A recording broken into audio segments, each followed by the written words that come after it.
प्रश्नावली 6.3 का जो 11वां प्रश्न है, दी गई आकृति में एक आकृति आपको दिखाई दे रही है। ए बी और ए सी बराबर हैं।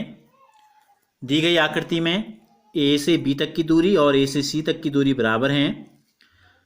वाले एक समद्विबाहु त्रिभुज की बढ़ाई गई भुजा सी बी, देखो सी बी को ई की तरफ बढ़ा जाए, सी से बी की तरफ। एक बिंदु यहाँ पर ई स्थित है। यदि ए डी पर लंब है बी सी, ए डी जो भुजा है ये बी सी पर लंब है, इसलिए यहाँ पर लंब का चिन्ह यानी कि समकोण का चिन्ह बना दिया है।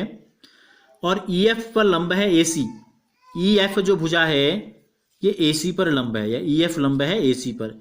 तो हमें सिद्ध क्या करना है, त्रिभुज ए बी डी समरूप है त्रिभुज ई एफ सी के, ये हमें सिद्ध करना है। तो कैसे करते हैं मैंने आपको बताया है। सबसे पहले क्या लिखते हैं, दिया है, ठीक है, गिवन दिया है में क्या होगा, त्रिभुज ए बी सी जिसमें क्या है, दो भुजाएं बराबर हैं, कौन सी, ए बी और ए सी, इतना हमको दिया गया है।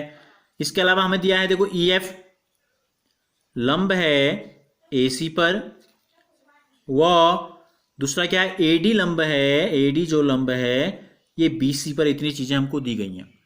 सिद्ध क्या करना है, सिद्ध करना है, सिद्ध करना है, क्या सिद्ध करना है हमको, हमें सिद्ध करना है त्रिभुज ए बी डी जो है ये समरूप है त्रिभुज ई एफ सी के।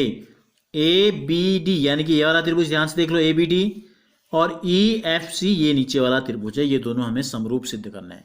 तो देखो क्या करते हैं, हम हल करते हैं, सिद्ध करने की कोशिश करते हैं। हम इन दोनों त्रिभुजों को ले लेते हैं जो हमने आपको बताया है, जो हमको समरूप सिद्ध करने हैं, या हम एक करते हैं, हाँ केवल इन दोनों से काम चल जाएगा। हम लिखते हैं त्रिभुज ए बी डी व त्रिभुज ई एफ सी में, इन दोनों त्रिभुजों में क्या समानता है ये हमको देखनी है। तो देखो ए बी डी में, ए बी डी में ये समकोण है तो ये भी समकोण होगा, इधर वाला भी। तो कोण ए डी बी, इसको हम लिखेंगे कोण ए डी बी बराबर है कोण ए डी सी के, या ये ले लेते हैं इस त्रिभुज का ये कोण और इस त्रिभुज का ये कोण, दोनों समकोण है। हमने एक त्रिभुज लिया है ए बी डी और एक त्रिभुज हमने लिया है ई एफ सी। हम इन दोनों त्रिभुजों में देख रहे हैं तो पहले वाले त्रिभुज में ये कोण समकोण है, दूसरे वाले त्रिभुज में ये कोण समकोण है। इसका नाम क्या होगा, ई एफ सी। जहां पे कोण बन रहा है उसको बीच में लेते हैं नाम, ठीक है। तो कोण ई एफ सी समीकरण नंबर 1, ये क्यों है बराबर, या हम चाहें तो बराबर 90 भी लिख सकते हैं इसका आगे, बराबर 90, फिर नंबर समीकरण नंबर 1 डाल दो आप। क्यों है, क्योंकि ए डी लंब है बी सी पर, ए डी जो है बी सी पर लंब है, वो ई एफ जो है ए सी पर लंब है। लंब का मतलब 90 अंश, तो इसलिए ये भी 90 और ये भी 90। तो इन दोनों त्रिभुजों का एक कोण बराबर सिद्ध हो गया। अब इन दोनों त्रिभुजों में देखो क्या है, और हमें क्या करना था, ए बी डी जो सिद्ध करना है हमको, क्या ए बी डी और ई एफ सी, कोई कॉमन है कोई कॉमन नहीं है।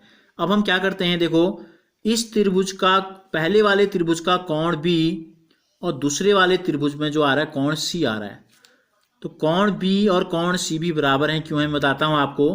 तो लिख देंगे कोण, इसका नाम क्या हो जाएगा, ए बी डी, कोण ए बी डी बराबर है कोण ई सी एफ के, ई सी एफ के। समीकरण नंबर 2 क्यों बराबर है, क्योंकि हमको दिया है, हमको दिया नहीं है, हमको क्योंकि हमको दिया है ए बी और ए सी बराबर है, ये भी लिख सकते हैं क्योंकि ए बी बराबर ए सी। देखो बराबर भुजाओं के सामने के कोण क्या होते हैं, बराबर होते हैं। ए बी और ए सी बराबर हैं तो ए बी के सामने कोण क्या है, सी, त्रिभुज ए बी सी में, और ए सी के सामने वाला कोण है बी। तो क्या हो गया, इन दोनों त्रिभुजों में एक कोण समकोण है, दूसरा कोण बराबर आ गया, तो दोनों कोण बराबर सिद्ध हो गए। तो समीकरण 1 व 2 से, समीकरण 1 व 2 से त्रिभुज ए बी डी जो है समरूप सिद्ध हो गया त्रिभुज ई एफ सी के। समीकरण नंबर चाहें तो 3 लिख लीजिए, और कौन सी कसौटी लगी, ए समरूपता कसौटी। यदि दो त्रिभुजों के, ठीक है, पहले त्रिभुज के दो कोण दूसरे त्रिभुज के संगत कोणों के बराबर हैं तो दोनों त्रिभुज क्या होते हैं, समरूप होते हैं। इस कसौटी का नाम है ए समरूपता कसौटी। तो इस कसौटी का प्रयोग करके जो हमसे पूछा था दोनों त्रिभुजों को हमने क्या कर दिया, सर्वांग सम सिद्ध कर दिया।